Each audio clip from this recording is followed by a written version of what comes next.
Assalamualaikum warahmatullahi wabarakatuh. Kami dari kelompok 1, kelas 4A1, Prodi Informatika, Fakultas Sains dan Teknologi Umsida, akan mempresentasikan tugas UAS kami, yaitu dari mata kuliah Statistika dan Probabilitas.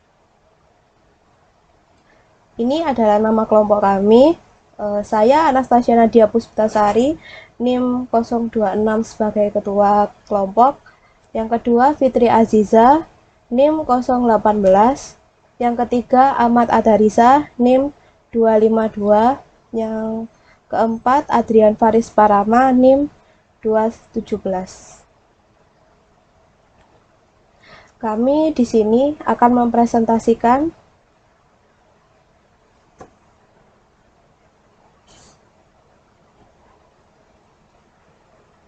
beda.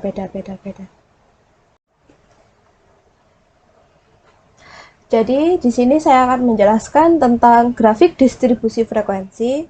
Namun yang saya jelaskan di sini grafik dari distribusi frekuensi biasa. Untuk pengertiannya distribusi frekuensi biasa yaitu frekuensi yang setiap kelompok datanya itu dijumlah. Dan distribusi frekuensi biasa dibagi menjadi dua kelompok, yaitu distribusi frekuensi numerik dan distribusi frekuensi peristiwa. Untuk pengertian dari dua kelompok itu, untuk distribusi frekuensi numerik, yaitu frekuensi yang pembagian kelasnya itu dinyatakan dalam bentuk angka. Sedangkan jika distribusi frekuensi peristiwa, yaitu pembagian kelasnya dinyatakan berdasarkan golongan data yang ada. Untuk contoh soalnya, saya menggunakan distribusi frekuensi numerik. Jadi dalam tabel ini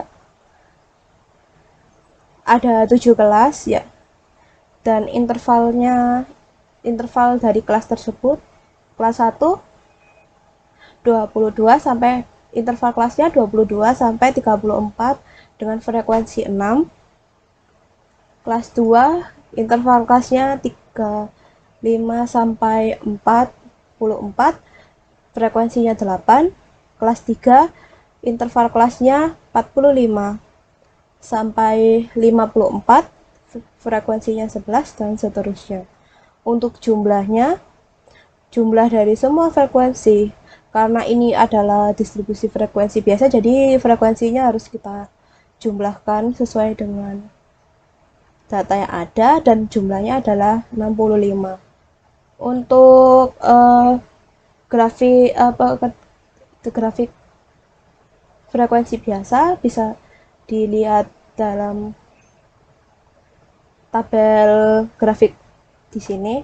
Jadi untuk frekuensi berada pada data yang paling bawah, 6, 8, 11, dan seterusnya. Dan ini adalah jumlah dari frekuensi. Sedangkan yang ada di sumbu Y ini itu adalah jumlah interval kelas. Jadi di dalam distribusi frekuensi biasa ini frekuensinya mengalami kenaikan dan penurunan sesuai dengan data yang ada di tabel ini.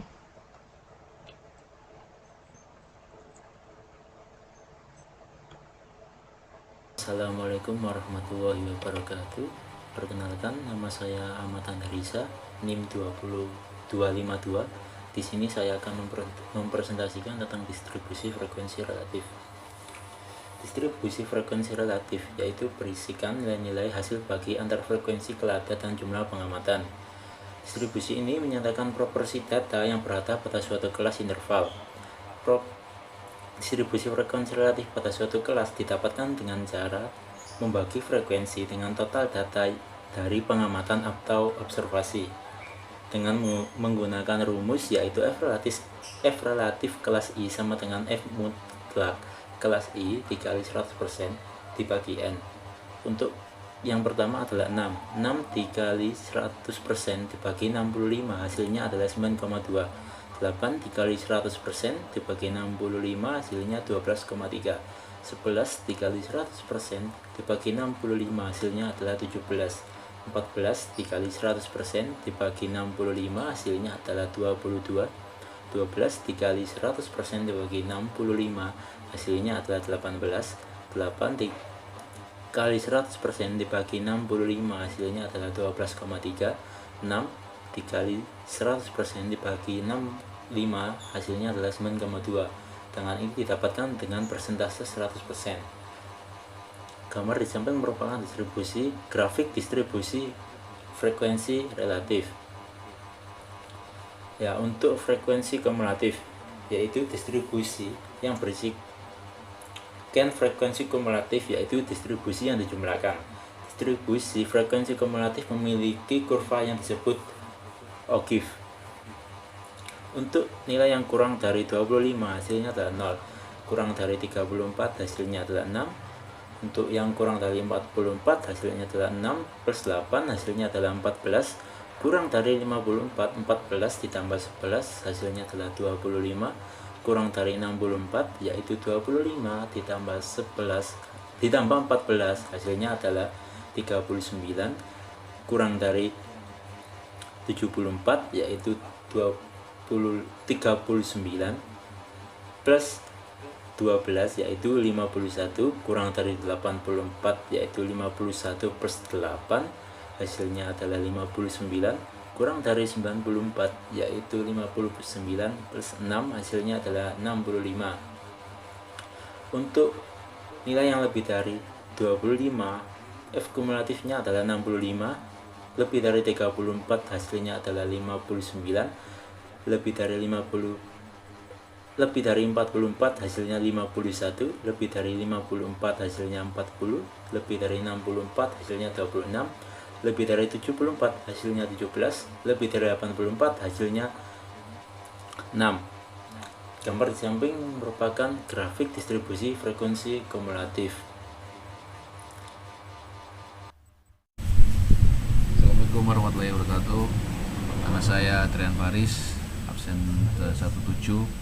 Di sini saya akan melanjutkan presentasi di slide berikutnya, yaitu penyajian data. Penyajian data merupakan salah satu kegiatan dalam membuat laporan hasil penelitian yang telah dilakukan agar data yang telah dikumpulkan dapat dipahami dan dianalisis sesuai dengan tujuan yang diinginkan. Di sini saya akan menjelaskan diagram lingkaran. Penjelasan diagram lingkaran yaitu menyajikan data yang sudah diketahui sebelumnya, baik itu diketahui melalui data berbentuk laporan, tulisan, maupun dari data yang sudah diketahui dari sebuah tabel. Di sini kita ambil contoh, ini ada diambil contoh dari slide 4 kalau enggak 5 ya. Untuk ini ya, tabel. Di sini ada kelas 1 sampai 7, interval kelas 22 sampai tertingginya 94, frekuensinya total jumlahnya 65. Ini akan saya menjelaskan bagaimana untuk penghitungan cara mencari persentasenya, yaitu yang pertama kelas ke-1 dengan frekuensi ke-6, interval kelasnya 22 sampai 34. Kok bisa ketemu 9,2%, yaitu dengan cara 6 kali 100 dibagi 65. Jadi 6 frekuensi ini dikali 100 itu untuk persenannya agar bisa ketemu, dibagi jumlah ini 65, hasilnya 9,2%. Dan yang kedua 8 untuk interval 35 sampai 44, frekuensi 8. Di sini 8 kali 100 dibagi 65, hasilnya 12,3%. Itu yang ketiga, kelas ketiga yaitu 11 dikali 100 bagi 65, hasilnya 16,9%. Untuk keempat, frekuensinya dengan 14, terus ini 14 dikali 100 dibagi 65, yaitu hasilnya ini 21,5%. Dan untuk ini kelas kelima, interval kelasnya segini, untuk frekuensinya 12, hasilnya 18,5% dari 12 dikali 100 bagi 65. Untuk yang keenam, 8 dibagi 8 dikali 100 bagi 65 sama dengan 12,3%. Nomor 7, interval yang terakhir 6, yaitu sama dengan yang pertama, 6 kali 100 bagi 65, hasilnya 9,2%. Sekian dari saya, kurang lebihnya mohon maaf. Dan untuk selanjutnya akan dijelaskan oleh teman saya, yaitu Fitri Azizah. Assalamualaikum warahmatullahi wabarakatuh.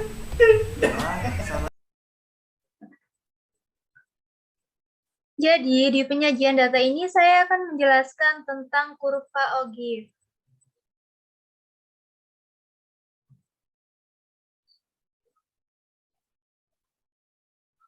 Jadi, Ogif adalah grafik yang digambarkan berdasarkan data yang sudah disusun dalam bentuk tabel distribusi frekuensi kumulatif.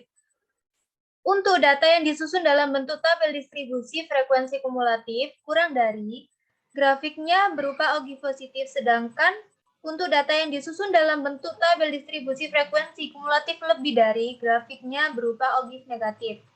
Jadi di sini contoh dari Ogif positif. Saya akan memberikan contoh lain dari Ogif.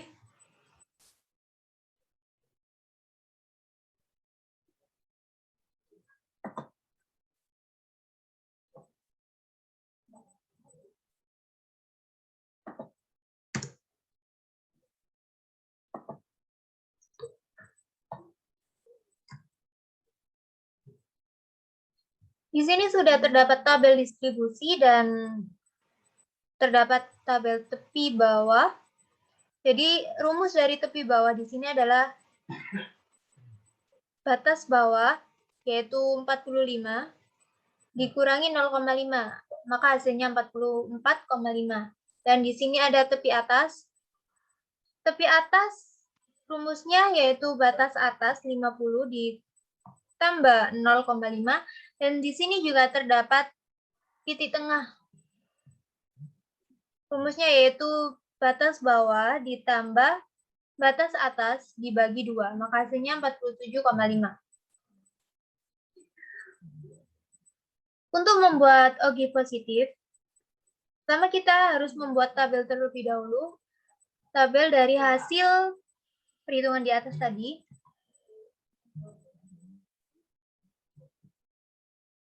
Kemudian kita akan membuat tabel grafiknya.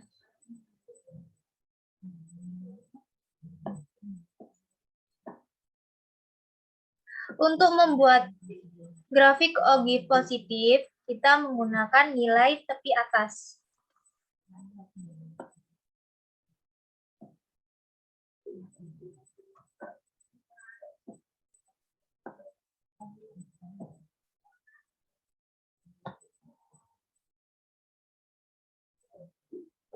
Maka hasil dari Ogif positif, hasil grafik dari Ogif positif seperti ini. Selanjutnya kita akan menggunakan membuat grafik tabel negatif. Grafik negatifnya. Sama seperti yang tadi. Sedangkan Ogif negatif ini kita menggunakan tepi bawah. Nilai dari tepi bawah.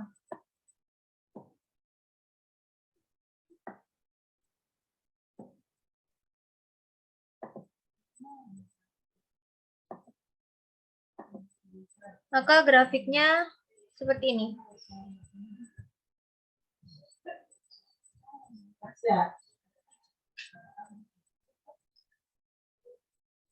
Selanjutnya saya akan menjelaskan tentang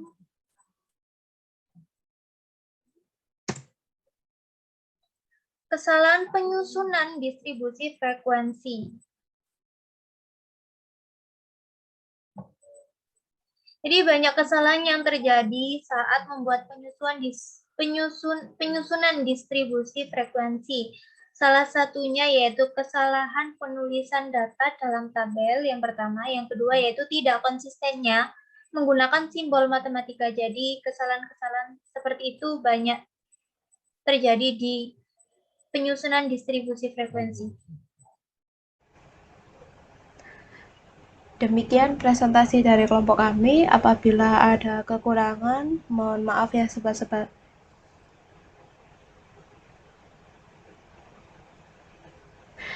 Demikian presentasi dari kelompok kami. Apabila ada kesalahan atau salah pengucapan, kami meminta maaf yang sebesar-besarnya. Akhir kata, wassalamualaikum warahmatullahi wabarakatuh.